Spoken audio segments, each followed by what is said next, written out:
Lapit mga kaibigan at makinig kayo. Ako'y may dala-dalang balita galing sa bayan ko.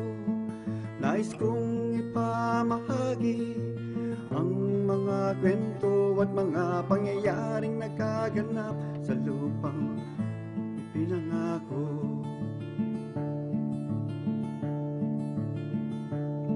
Ang lupang pinanggalingan ko'y may bahid ng dugo. May mga lorong di makalipad, nasa hawlang ginto. May mga punong walang dahon, mga pusong di makakibo sa mga pangyayaring nagkaganap sa lupang ipinangako.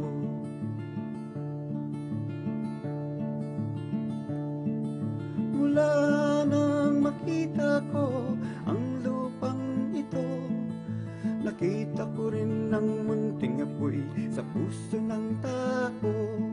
Ginatungan ng mga kabulukan hanggang sa lumako. Ngayon ang puso ay may takot sa lupang ipinangako.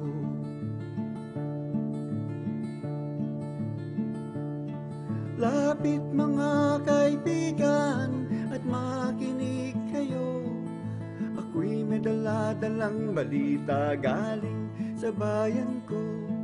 Nais kong ipamahagi ang mga kwento at mga pangyayaring nagkaganap sa lupang ipinangako.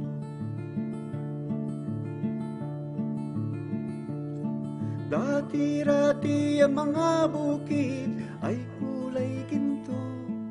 Dati-rati ang mga ibon sinlaya ng tao.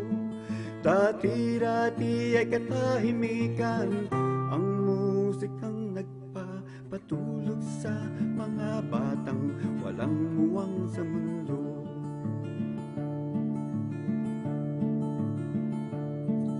Ngayon ang lupang ipinangako ay nagsusumamo.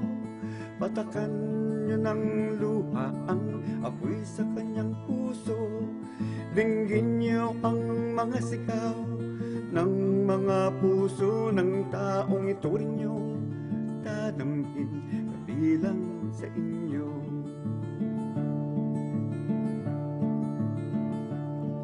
Lapit mga kaibigan at makinig kayo. Ako'y may dala-dalang balita galing sa bayan ko.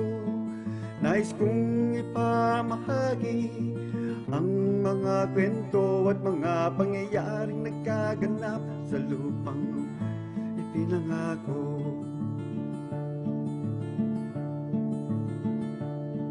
Duol mga kaiksuunan o paninaw kamo. Doon na ako dala ng mga balita gikan sa banwa ko. Gusto ko nga ipakibalo ang mga istorya nga nagaganit ako sa banwang gisa nato.